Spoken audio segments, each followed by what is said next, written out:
I always think about the brain, right? High blood pressure, what is it doing to the brain? Diabetes, what is it doing to the brain? And the same thing is true with hormones, especially perimenopause and menopause. We think about it as a reproductive transition, right? But do not mistake it. It is a brain transition. It is a neurologic transition. Welcome to Breast Intentions, the podcast where we take off the bra of expectations and dive into honest, empowering conversations. We're your hosts, Nadine and Cynthia, two Canadian girls who swapped snow boots for flip-flops in the Cayman Islands. This is your space to feel seen, supported, and a little less alone. So grab a cup of coffee or a glass of champagne and get ready for your weekly handful of truth, wellness, and empowerment. Today we are joined by Dr. Ryan, neurologist at Doctors Hospital Cayman, who's helping women understand what's really happening to their brains in midlife, from brain fog and mood shifts to Alzheimer's risk. He breaks down how perimenopause and menopause are neurological transitions and what we can do to protect our cognitive health. So on today's episode, we have Dr. Ryan, who is down here on the island as a neurologist and originally from Canada. Welcome to the show. Thank you. Yeah, it's great to be here. I know we've been playing tag, so it's great to be here. Absolutely. Well, we're happy to have you here. Can you give our listeners a little bit of an intro on you, how you ended up as a neurologist, how it started, where you're from? Yeah, so I was born and raised in Ontario, a small town. I think I wanted to be a doctor for as long as I can remember, but I was one of those, through medical school, you kind of rotate through. And I was one of those students that loved everything. So when I finished general surgery, I wanted to be a general surgeon. But at the end of fourth year, you have to apply to residency, which is kind of specialized training where you actually start to work. And so I was torn because I actually applied to pediatrics, neurosurgery, and neurology. And I was doing a lot of neurology research in medical school. And neurology is a scary thing, even amongst doctors. When you talk to them, a lot of them either love neurology and hate it because it's a mystery, right? We still know very little about the brain, right? Whereas we know a lot about the heart, we know a lot about the liver, but the brain's a lot. Yeah, it's a black box. It's also scary, I think. I thought we start talking about brains and anything going wrong with brain. Yeah, absolutely. And we don't really have a lot of second chances, right? Because the brain is, in some ways, it's so resilient, but it's also fragile, which we'll kind of learn about in a little bit. But my mentor kind of sat me down one day and said, Ryan, you have to figure out what type of guy you are. Are you someone that wants to deal with the known or the unknown, right? And a lot of the time you can make a lot of impact by really diving into the unknown. And really the biggest unknown, and I think the highest stakes, is with brain disease and brain health. And that's why I'm so happy I was talking to my wife the other day how our parents were kind of obsessed about cardiac. Yeah, cardiac. They were running and talking slow. But now our generation, we see the ravages of dementia. Yes. So now we're thinking more about the brain. And so it's really good timing. I think technology is catching up with what we want to do and the science behind brain health. And I never looked back. It's a hard job. My fellowship training is mainly in stroke. And then I saw this need. And so when I speak to medical students, I tell them, you're never done training. Yeah. And so I had to go back and do a master's degree in dementia just to keep up, because all of this stuff that we're going to talk about never existed 5 years ago. And I anticipate 5 years ago or 5 years from now, I'm going to have to retrain again. And so really that's my story. And that's I ended up here by accident. My wife, we have 2 teenagers and we have a 5-year-old. He was our COVID baby. Oh, yeah. And my wife reminds me, I think I had dinner with my 17-year-old now maybe a dozen times in her life, because I was off at work at 4:30, back at 9:30, just really run down and just wasn't sustainable. And she would apply to jobs for me. And so I ended up kind of attaching to these guys at Doctors Hospital. We connected, I visited, we came down for Christmas and I fell in love. And so haven't looked back. This is an amazing, a truly blessed place to work. It is, isn't it? Yeah, absolutely. It's awesome. It's great. So let's dive into the whole midlife, perimenopause, menopause from a neurologist perspective. What actually is happening in a woman's brain during perimenopause and menopause? Like in the simplest form. Yeah. It's a really good question. And one of the things, I mean, I'm biased because I always think about the brain, right? High blood pressure, what is it doing to the brain? Diabetes, what is it doing to the brain? And the same thing is true with hormones, especially perimenopause and menopause. We think about it as a reproductive transition, right? But do not mistake it. It is a brain transition. It is a neurologic transition. And it makes sense because you think about a lot of the symptoms, right? Brain fog, hot flashes, fatigue, word finding, irritability. All of those are brain symptoms. I never I know. connected anything. Yeah. No, very, very little thought to that. Absolutely. Yeah. It's The only thing that's really talked about, Lois, is just brain fog. But but you don't connect it with the brain. Yeah, that's right. And even when we think about how we treat hormones, and we do hormone replacement, we kind of look at the numbers, but how many of our clinicians are actually asking you, how are you doing? What's your brain fog like? What's your memory like? And I think that's an important measure to see how well we're doing. And and one of the things I always kind of push to my patients and when I give these talks, I don't worry about the symptoms. I always talk to you guys about what's driving it. What is the mechanism? What's the biology behind it? And so those things, it's no coincidence that those are the prominent symptoms at this transition in life, because a lot of the estrogen receptors are actually in the brain. And a lot of the widespread impacts on our physiology is driven from those changes in the brain. Prior to this conversation right now, we have been told, we've had a lot of people tell us, and a lot of conversations around the fact that we have estrogen receptors all over our whole entire body. And that's why we see a range. I don't even know what the number is now that people are quoting 64 symptoms of perimenopause, because it is such a widespread hormone, right, that's all over our bodies. Is there more in the brain? So when you talk about density, it's not the most dense, but the receptors in the brain probably have the most wide range of impacts. For sure, there's estrogen receptors. We know obviously the reproductive organs in our blood vessels, in our bones, but the wide ranging, when we go on to talk about symptoms, the wide ranging physiologic changes are downstream from the brain, the irritable, and those changes, there's dramatic physiologic changes driving down to our body. So a couple of the symptoms that women would report would be brain fog, memory lapses, trouble concentrating, finding the worries. These are quote unquote normal hormonal changes, but like at what point do you need to take it more seriously? I've come in contact with a lot of women who they are in that transition and they're like, I don't know if I have Alzheimer or dementia. Where do you go from there? Right. And so it's a really good question. So I'm gonna change your wording a little bit. I would say it's common but not normal, right? Okay. When you're going through this transition, you talk to any woman, she's gonna say this is not I don't feel normal. Yeah. Right? Yeah.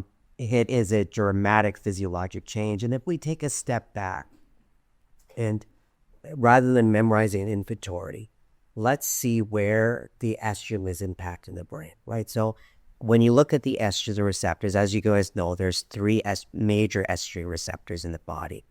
And where they're distributed helps tell us what symptoms are of menopause.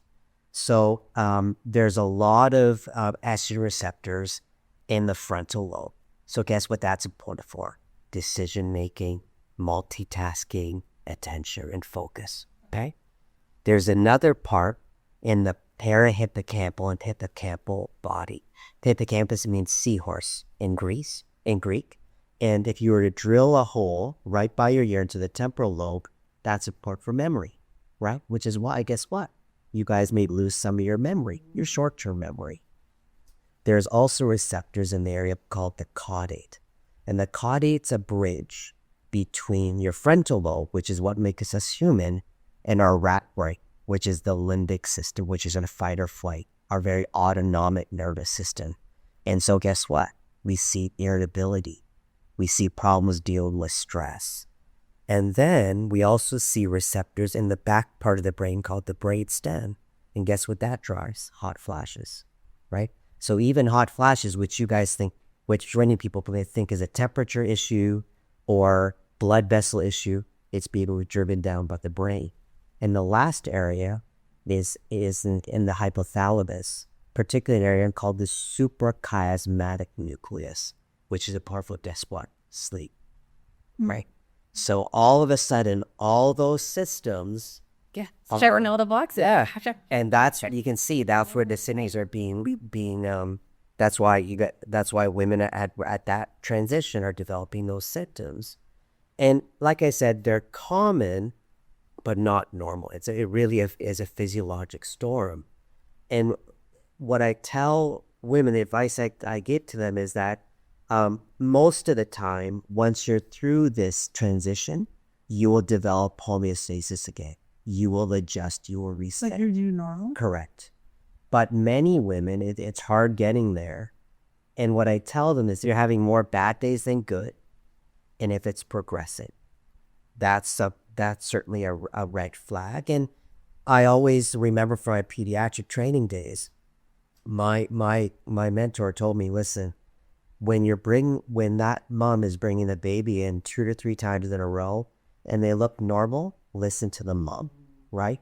And I tell you guys that when I see a woman who comes back to me and they said, you know what, doc, I just don't feel like myself. There's something wrong. I listen to that. And don't ever discount that gut feel that you guys have. I think there's wisdom there. I have a question, which... I know, I want on here. Me too. I want to clarify something. At what point do you end up seeing women in midlife with the job that you have? Because they would normally go and see a GP or something, but like, where do you see a woman right in that transition? So it's a little bit different here than in Canada, as you guys know. So in Canada, you're not allowed to see me without permission from your primary care physician. So here, I've been really blessed. So getting the word out, like through things like this podcast and public talks, a lot of the primary care practices, they're recognizing women when they're coming to them with these complaints. And what I can do is really quantify that. So what we do, and any physician can do it. We do validated screening forms that we do the MOCA, which is the Montreal Objective Cognitive Assessment Test, which takes 10 minutes to do. We could do fancier things. And just as a warning, it's not MRI. So the first thing I don't do MRIs in every woman that I see, because MRI is a structural test. I may do it eventually, but I start with functional testing. I take a history. I do some, bedside testing. And we may do fancier tests. We can do brainwave scans and things like that. So I see really 2 types of referrals, either from primary care practices that are sending patients on because they're concerned. Because they maybe are, my memory's going, my Correct. memory's going, I'm really concerned about my brain. Yeah, absolutely. And a lot of the time, I think it's about 50-50, you guys are coming to me directly. And we're kind of... Because you look around the eyelash, you get, there's a referral from a doctor. So then would you see if someone were coming to you without the doctor's referral, do you normally see like a higher percentage of women where you're like, it's okay, you're like going through this transition, send them back to their doctor? Or are you like, is it a higher percentage or something else? Yeah, so I think it depends. So I always take it seriously. I always like to see patients over time, because that will give me the answers, just to see the temporal evolution. If it's getting worse, then I start kind of upping the ante and doing more I may do MRI, I may do biomarkers and things like that. But I'm always collaborative. So it's just how we're trained. And as a Canadian physician, I always refer them back to their family physician. We have dietitians involved. I'll refer them on to, kinesiologist or personal trainer. I really take a holistic approach, but to do that, we really need a team to do that. So one of the things I typically do is always write back the family physician or the primary care physician and get them on board with the overall plan. Yeah, I wanted to clarify something. So we know this, we've heard this, that in perimenopause, it's that kind of roller coaster up and down hormones. And then you said, which I know this isn't information, but that once where it's through and now in the past menopause, it levels off. But our estrogen doesn't go back to that original level. It's still depleted. Right? So it's, even though we get used to that new normal, it's not like, oh, now my estrogen's fine again. So it's not. So what happens is your brain adapts, right? So this is a really important point. So what is fundamentally happening when you have that drop off of estrogen is there's a shift in how our brains deal with energy. So what's the primary preferred source of energy for the brain? You guys guess. What's the quickest, best energy source? Food? It's glucose, sugar. Oh. And so it loves glucose. That's the primary energy source. And this is a greedy organ, right? So this absorbs probably 30% of your energetic supply of the whole body. It's very energetically demanding. Estrogen has some impact on insulin sensitivity. And so when estrogen drops off, you cannot metabolize and use sugar, glucose as efficiently. So it shifts to a less efficient energy source called ketones. And ketones are slower. It's kind of a slog. That's why women at this phase, like we know from functional medicine studies, where we can measure actually the brain metabolism, it can drop up to 15 to 25%, right? That's why you guys are not lazy. You're not stressed out. Your brain is cut down in terms of efficiency. It's like when you're lifting and you start getting the burn in your muscles, it's not anaerobic metabolism is not as efficient. So now with ketones, you're slowing down by 25%. So what happens once you're through that transition, the brain's amazing. It starts to adapt to that new normal. And so you're able to improve your insulin sensitivity. Okay. And you get through that energetic crisis. So is that, I guess what I'm trying to understand is, with the lower estrogen, is that unhealthy for my brain? Is that scary for my brain? Is that something I should be worried about for my brain health?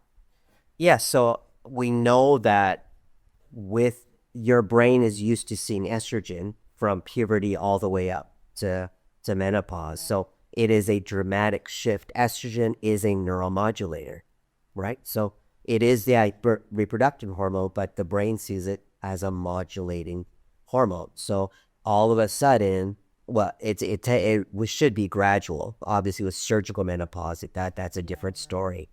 But it's a gradual change. So the brain's able to change its pathways and adapt. Okay. And so that's why the vast majority of women, once they're through that transition, they're able to find the achieve homeostasis of that new balance. They're just probably going to struggle with weight. Correct. Yeah. Okay. And sleep, and among other things. Yeah. So are you pro HRT? Yes and no. And it's a good kind of lesson to you guys who are consumers. I'm always wary when somebody is like, oh, this is the miracle thing. Yep. This will take care of everything, right? We are too. Yeah. We don't want to come across as there's one solution for every person to through this, because we start. Right. And one thing I push for is, everybody that comes through our dementia prevention clinic, one of the first interventions, I take care of their blood pressure, their sugar, their cholesterol. And I'm like, I want 7,000 steps a day. And then the next thing I do is I want you to see a trainer, get a program, start lifting, cardio, because what's good for the body is good for the brain. So, but I don't print out I don't have photocopied sheet because that's going to be exercise, as medicine is going to be something different for everybody. And so I guess the same applies to HRT. If we take a step back to the evidence, right? So there's an old study called the WIM study, the Women Health Initiative. I don't know if you guys know. It was a big study. There's a cognitive one. It's small, but it was a randomized trial from 2004. So an older study. It was a negative trial, right? But they used an older population. These were postmenopause, 65 to 79. In fact, there's a signal that it increased the risk of dementia in that population. Then they got smarter, researchers got smarter, and they looked at, okay, let's look at patients truly during the transition. And what they found, it was equivocal, right? So this was published in 2015 in JAMA. And what they found is that it didn't really improve cognitive outputs, in cognitive outcomes. But guess what? It improved sleep, it improved depression and anxiety, and it improved cognitive fatigue, which is not a bad thing. But there was always this umbrella from that WIM study from 2004. Were we causing harm to women, right? And there was an extension open label trial just published in 2024, and now 10 years post, and it showed that we were not causing dementia. So although we weren't reversing the cognitive symptoms, we're not causing harm. So the way I approach, and obviously I get help from my reproductive endocrinologist and everybody involved, it's a balance. I tell women, obviously, if you have diabetes, you have high blood pressure, if you're sedentary, if you're smoking, that trumps everything else. We need to fix that, right? But if you're otherwise really good, low masculine risk factors, and I check, you have bad hot flashes, poor sleep, fatigue, a low energy, in those women, they probably will benefit from HRT. Obviously, I need help from smarter people than me about hormones, and we track those symptoms. So that's kind of how I approach it. It demands an individual approach for sure. I actually think that book right there, Estrogen Matters, has all of those studies in the test. Yeah. They wrote it a long time ago, and then they rewrote it with all of the new studies that are, because they're really great books. Okay, I should check that out. Yeah, I'll give it to you. Nash. So we talked a lot about brain fog and memory and loss of words and that kind of thing. But what about like the anxious side and the depression side? Because there is a common kind of conversation that's happening where a lot of doctors in the past, or maybe still, are prescribing anxiety meds and depression meds. But like, how does that happen from a neurological standpoint? I don't know if that's the right way to ask it. Yeah, that makes complete sense. So, first thing I tell women is that you're not crazy, right? So it's an interesting thing, mood disorders in general, right? We forget that mood disorders is not from evil humors, right? It's a brain problem. We can see depression on fMRI, right? It's from an area called the dorsolateral prefrontal cortex, right? And again, if we go back to physiology, remember one of the sections of the brain where we get really there's estrogen receptors is an area called the caudate, and it's the bridge between the frontal lobes and that primitive limbic system, that fight or flight response. And so a lot of the depressive symptoms are being driven by that, right? And on top of that, and it's not just one thing, so there's the physiology, and guess what? You guys are not sleeping, right? Sure. You guys are fatigued. And you're also, remember, you guys are running bloody uphill, right? Your energy is cut down by 15 to 25%. So everybody expects women to be working like they're 35 because you can't see, they're not bleeding out of your eyeballs, but your brain's going through a physiologic storm. And so all of that together contributes. I think there's societal demands. There's certainly physiologic changes and there's energetic changes that are all contributing to those lead symptoms. The way I approach it physiologically is certainly some women will benefit from, things like SSRIs and cognitive behavioral therapy. But my bias is always to things like I think food is medicine, exercise is medicine, sleep is medicine. And in some of those cases, certainly hormone replacement is medicine, right? And so I approach it in that way. You guys know about like omega-3s and things like that. That's evidence-based. So all of my women that come with those complaints, they weep with 1,000 milligrams, right? Because we do have evidence that does improve cognitive outcomes and certainly even mood symptoms. So it really needs to be holistic. I think it's wrong to give everybody Prozac and say, get lost. I think we need to see it from a physiologic perspective, understand that that's complex, but we need to address everything individually and together. I think it's so great to be able to hear a doctor say, I send my patients home with omega-3s. Yeah. You don't hear that a lot in here. No. Because I think people sometimes think that they're going to get sent away with medication. Yeah. And sometimes they will. Yep. Yeah. But it's also really bad to hear it on omega-3 supplements. What are some brain-related changes in perimenopause and menopause that women are rarely warned about or educated on? I think, in general, all of them. Yeah. I think that's why, I'm so grateful for you guys to have this platform and really spread the word.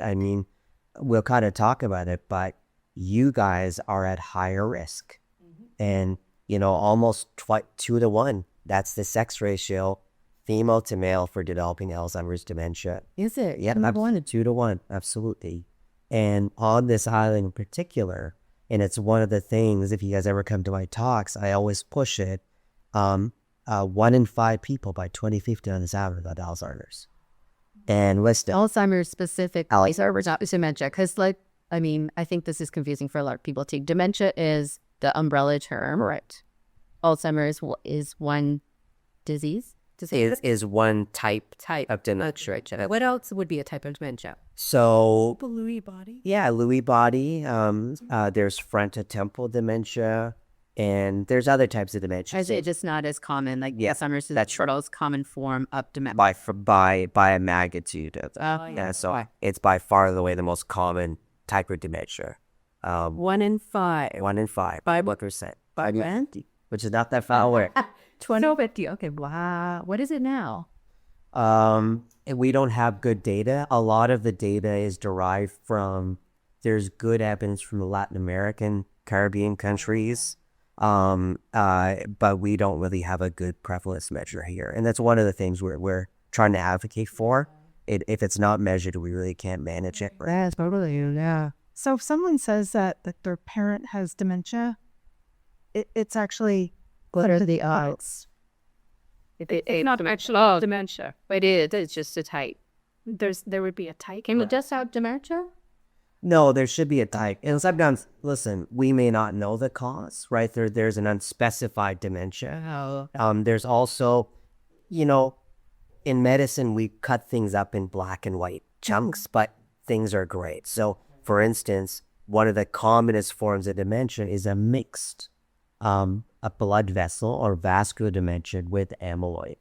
And Alzheimer's is essentially a protein problem that we can measure now.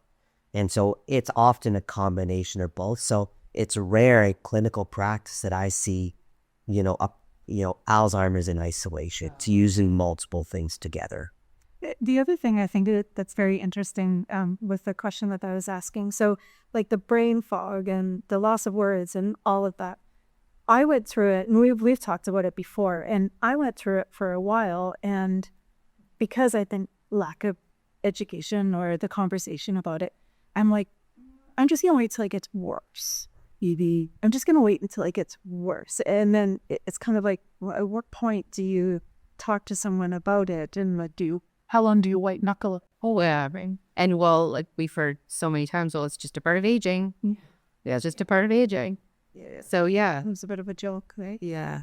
And I think one of the practical things when I speak to my female patients is, you may have bad days, right?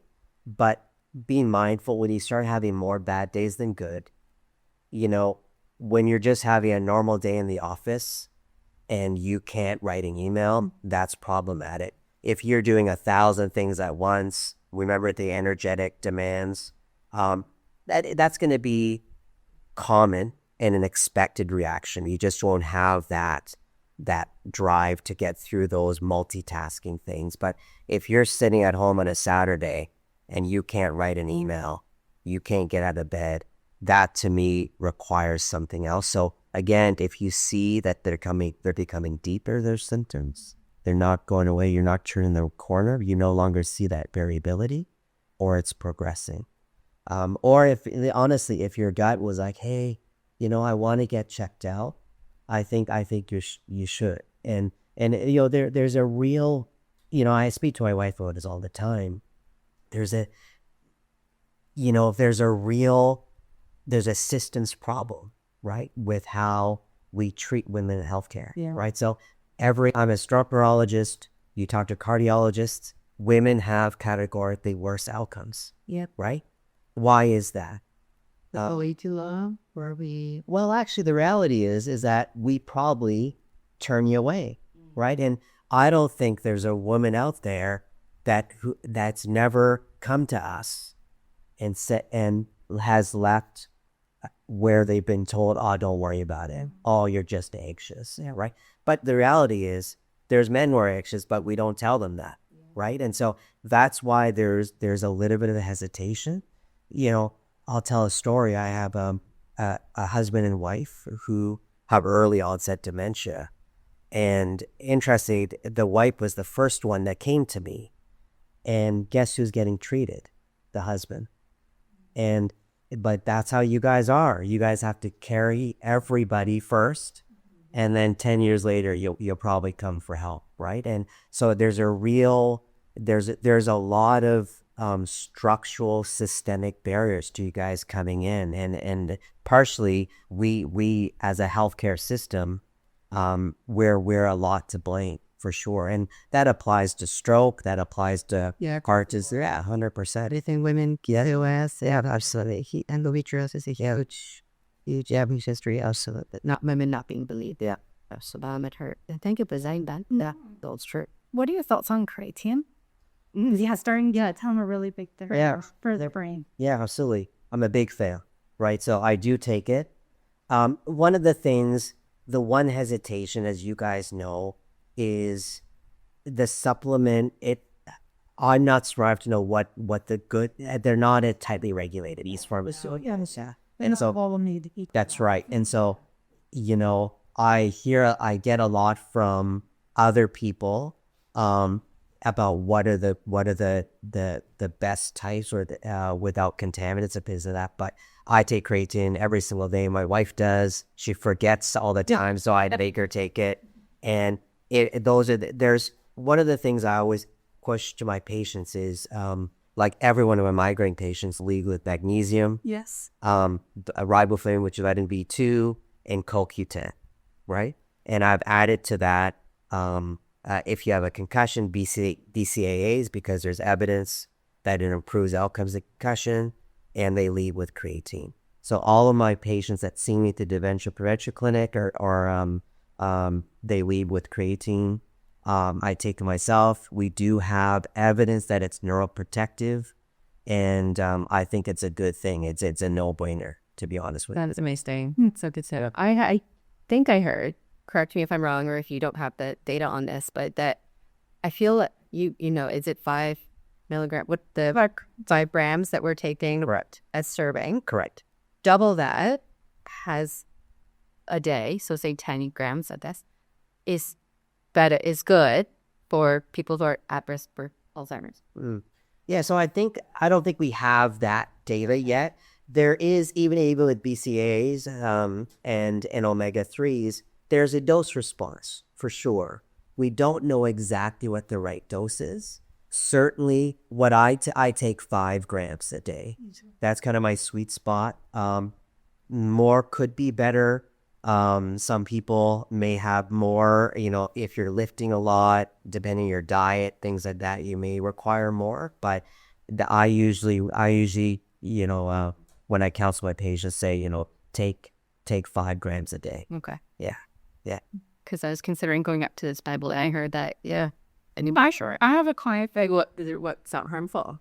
Probably not. As long as you stay hydrated, it would be low harm. Yeah, possibly. I have a client that swears by it. If she's had a really bad sleep, she will up it, be like double or sometimes a little bit more the next day.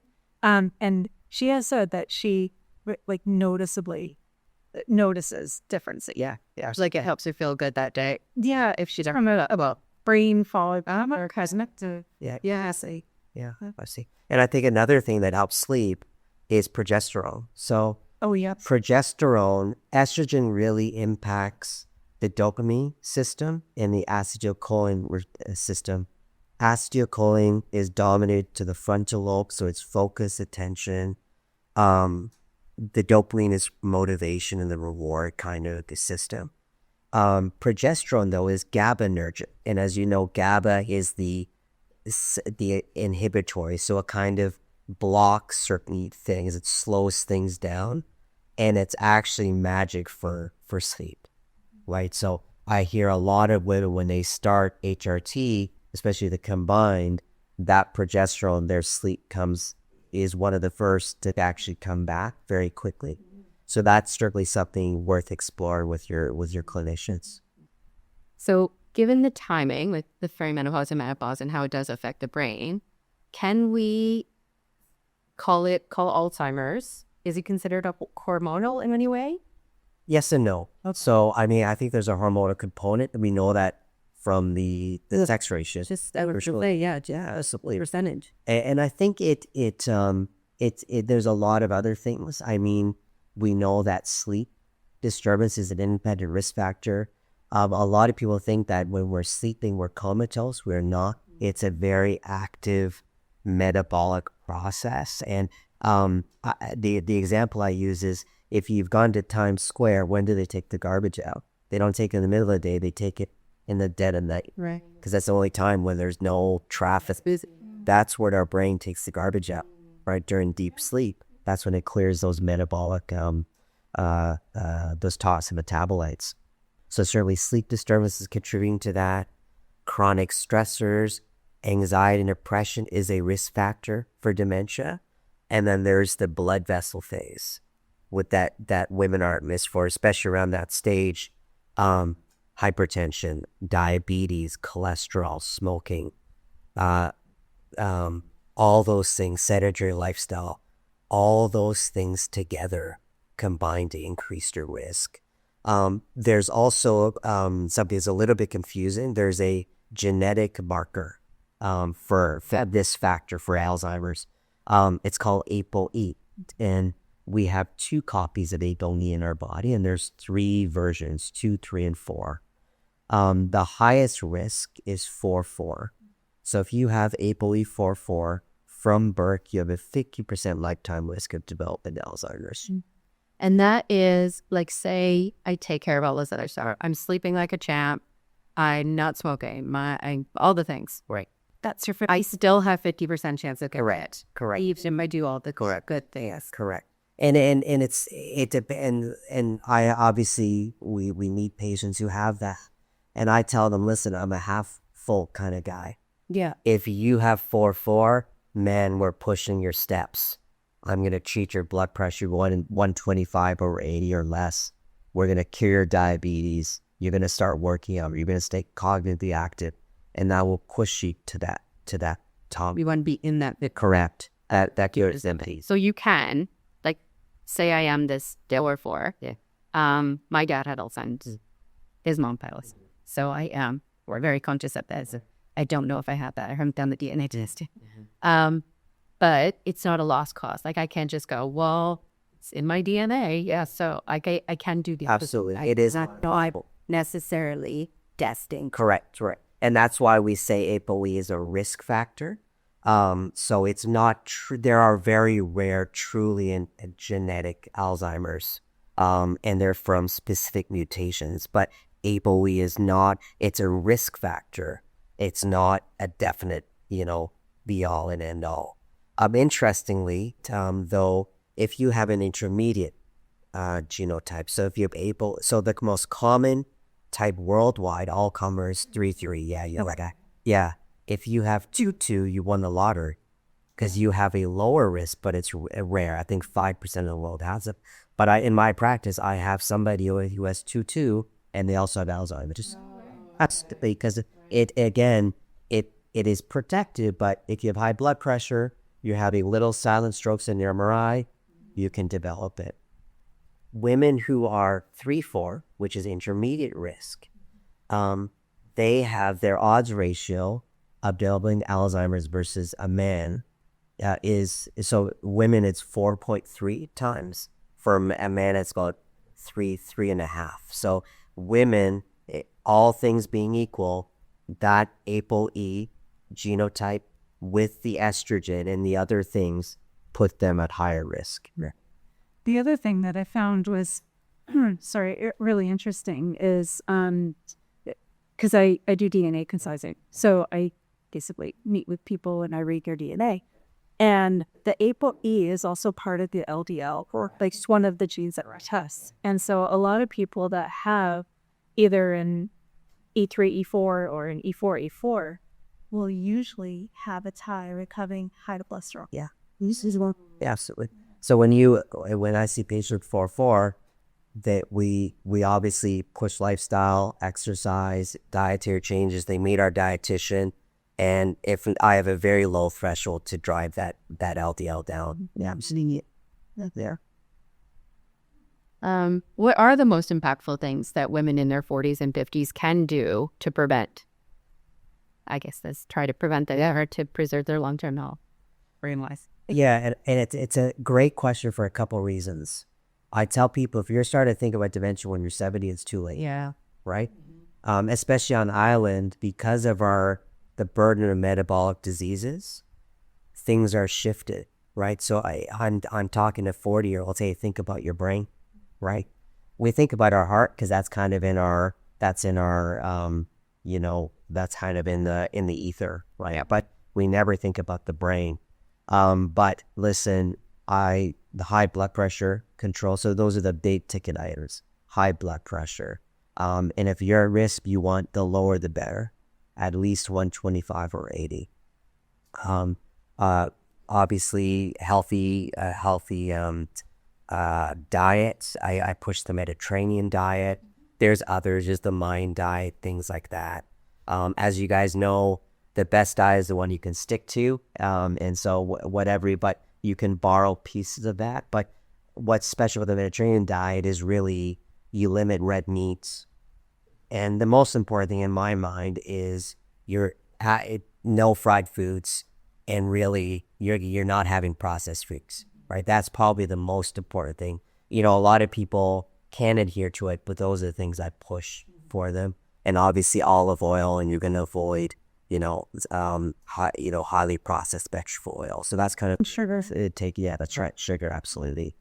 So certainly diet, you're going to manage your cholesterol, you're going to manage your diabetes, very tight control, and then exercise, sleep, and monitoring your mood. All of those things. One thing I always push to people is that Alzheimer's is a preventable disease, right? The problem is that we've traditionally and historically have started too late, right? This is the first time in history we can detect with biomarkers even pre-symptomatic patients. And we can look at those two markers, amyloid and tau. And in our clinic, we do the p-tau 217, and we look at A-beta 4240. It's a blood test. And those can be elevated years before you start seeing it. And so when we see that, we start pushing those lifestyle things. And I tell people, you better hope those are not positive, because if they're positive, I'm going to be on you. So they send me their blood pressure log every month. They send me their steps, on a weekly basis, and I keep them accountable. And I think one of the pushes beyond that is it allows us to look at kind of, in some patients, infusion therapies, anti-amyloid infusion therapies. But certainly one of the most important things in midlife is understand that it's preventable and really pushing those lifestyle things. Yes. So like it's not groundbreaking. Like it's the typical things we always talk about, right? Sleep, nutrition, movement, type of exercise. But that being said, we don't talk about it enough. Yeah. Right? How many times do you see, especially about Or think about it, the heart. I think about the writing, but it's your days that impacted the brain too. That's it. I think we talked about this. How do sleep, nutrition, stress, and exercise influence the brain? All these things we just talked about. Yeah, absolutely. And I think ultimately stress drives inflammation. Dementia, some level, is a neuroinflammatory condition. With sleep, without restorative sleep, you're not clearing those toxic metabolites. So for somebody's living on like 4 or 5 hours of sleep a night, yeah, it might be okay now, but it could catch up to them. Yeah, absolutely. And I think some people, there's very rare people that don't need that much, go very efficient. And actually, I really cool, you guys to know more about it, is I think that Aura Ring is very cool. And kind of looking at that physiology. I think we're not great with sleep and our understanding of it, but I think that's certainly an emerging thing, and that's why I think tech is going to really help us. Yes. Data. Yeah, right. Yeah. People do talk about it more and post when they get a good sleep score. Oh, yes. And they're pretty proud of it, and they're aiming for that now, which 5 years ago, 10 years ago, we never really talked about. Oh, yeah. Sleep, right? We've talked about it a lot. Yeah, we're both notorious for our sleep, and we'll do anything to make sure that you get like a really good sleep. One of the things that I will talk to people about, like I call it like brain dumping at night when you're sleeping. And I always say to people, it's kind of like your brain is a bucket. And as the day goes on, you're learning things, you're having conversations, you're doing all of these different things, and your bucket gets really full.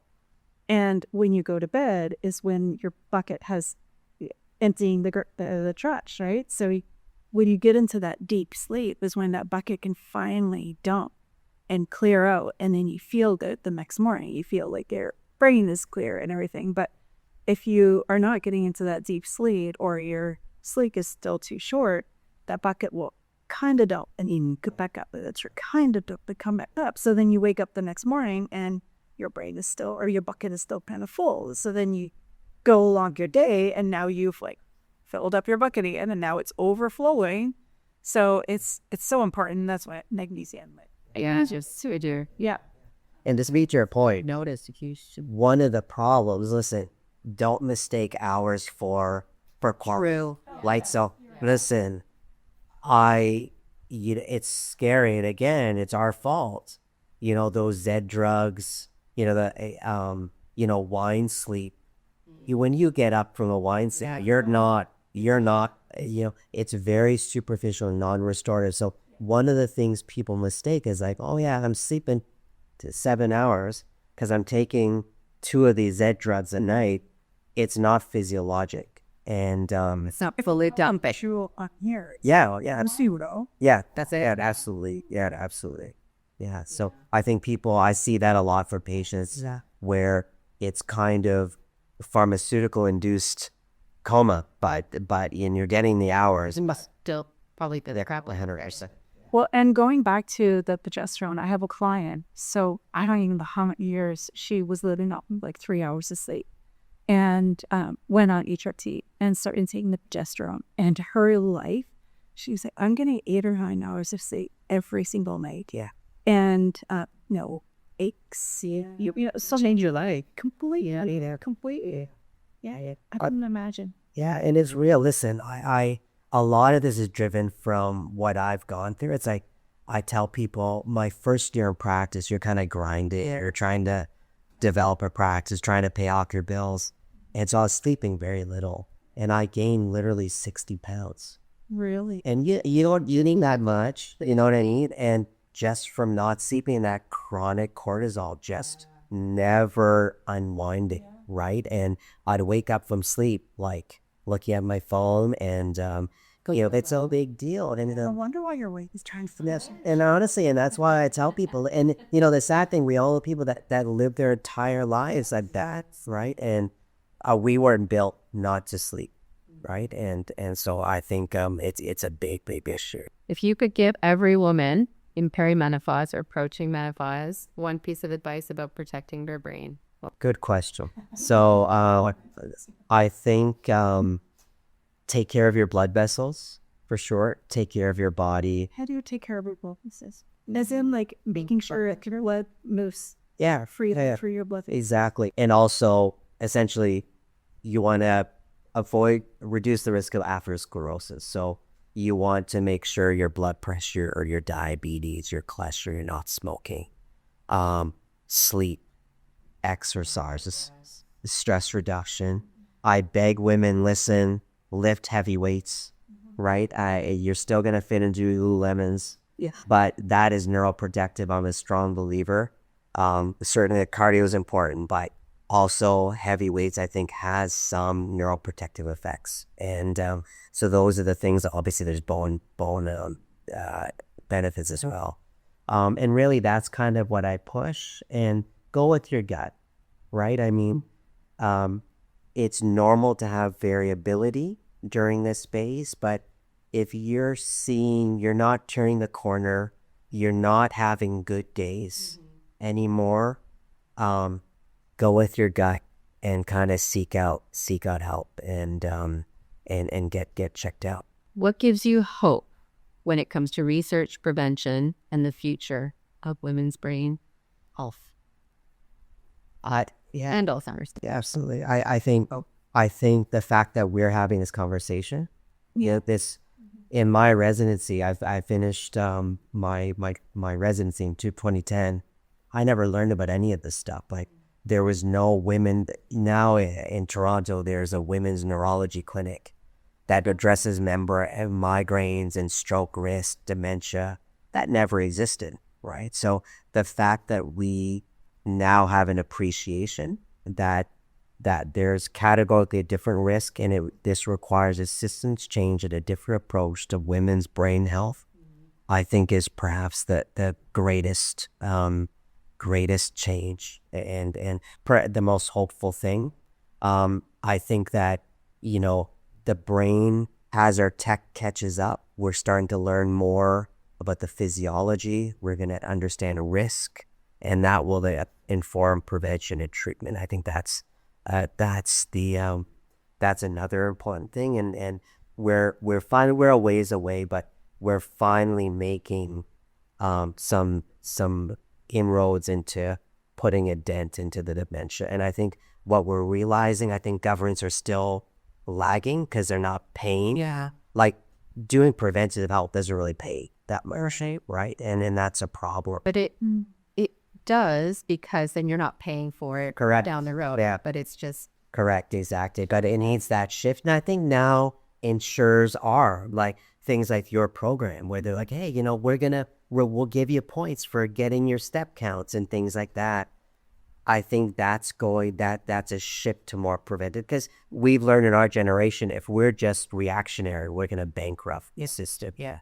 And that's what's happening now in Canada, the US, and Europe. And so I think the push to that shift towards preventative health, including preventative brain health, that was so, this was something I could have never created this clinic in Canada. Can you tell is it you were talking about a little bit earlier, is it the dementia prevention? Correct. Yeah. Sorry. Yeah, that's right. Yeah. So we have that. And ultimately it looks at a lot of these issues. We talk about risk, but the best thing is it's really a team approach. So I know very little about diet. So we have a dietitian.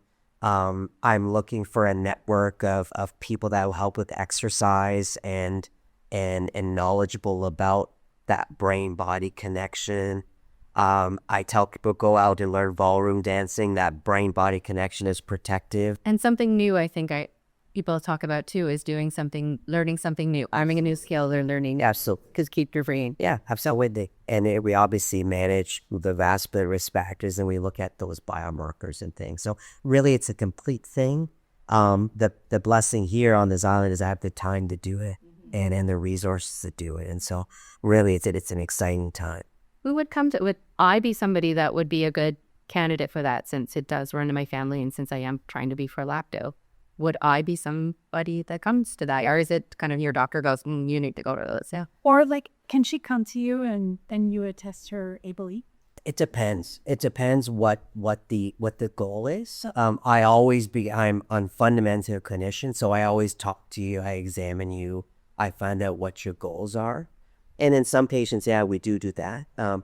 It's a very individual, but ultimately I tell people, listen, if I think we all should have this, and you know, one of the things, those we talk about, those cognitive screening tests, that should not be a neurologist doing it, right? That is built for primary care. And one of the things is, you know, we don't have a lot of time and things like that, and maybe we're not trained to do it. But, you know, just like we're checking your blood pressure, I believe once a year when you have that physical, we should be doing a cognitive screener. Right. And then over time, you could see if there's changes. Absolutely. And I mean, they're not perfect, but it's something. Yeah. So it's just like checking your blood pressure and your sugar. You know, somebody should be doing a cognitive screener, and hopefully, and there are already kind of health tech that is kind of automated screeners that are quick and dirty, and so that's kind of the goal. Yeah, but certainly we can do that. We do that through the clinic, and we always start with those clinical metrics, and then we kind of go from there. I think that that's really good advice, actually. Like my dad, honestly, like I said, had Alzheimer's. The only time we had his they did a cognition test was once we knew, because we were seeing signs, and we knew his mom had it, so we kind of knew one day this might be what happens. So once we started seeing the signs, we went to I'm on center's doctor, probably a neurologist, and he did the cognitive testing. But until then, we did it. Like, why didn't we do that 5 years earlier? Why didn't we do that 10 years earlier? I don't know. Yeah, there did it. Yeah, exactly. He could have. Yeah, and I think the patients that make the happiest is when they come to me and like, well, doc, I'm feeling okay, but I just want to know, what can I do? Yeah. Right. And that's ultimately the goal of this clinic. I don't want to see patients who are demented. I want to see that lady and never see her again because she's 95 and driving and playing golf and doing everything. That's the goal. Where can people find you? So you can find me through Doctors Hospital website. I'm starting to build my Instagram. We're not very good. I'll leave your help. I'm not a big social media guy, but yeah. So those are the things. The easiest thing is through Doctors Hospital, the website. You can actually book online if you need to, and certainly happy to share my contact information on your website as well. And you know, any question, big or small, I'm happy. I think everybody here, like, our goal is to actually end dementia. Our goal is to end stroke. I'll tell you that I will be happy when I'm out of the job. It's because it means that we're trying about healthy brains. And that's certainly, that's a goal, right? And that's achievable. One of the things I kind of push people is that we're not meant to be frail, right? I mean, you know, and especially on this island, you see people like, man, they're 90 and they're amazing. And that's achievable. We just need to make it easy for people and set a system for them to be able to do the right things. Right. Is the dementia clinic out at Doctors Hospital? Correct. That's so soon. Yeah, absolutely. That's awesome. Yeah, has to be. Hey guys, thank you so much for joining us. Great. Yeah, so it's ready to be here. Yeah, you guys are awesome. Thank you. Yeah, thank you. Thanks for joining us on Breast Intentions. We hope you felt seen, supported, and maybe had a few laughs along the way. Don't forget to share, subscribe, rate, and review us. Your support keeps the conversation alive. Follow us on social media for more insights, behind-the-scenes fun, and updates on future episodes. Got a topic you want us to dive into? We'd love to hear from you.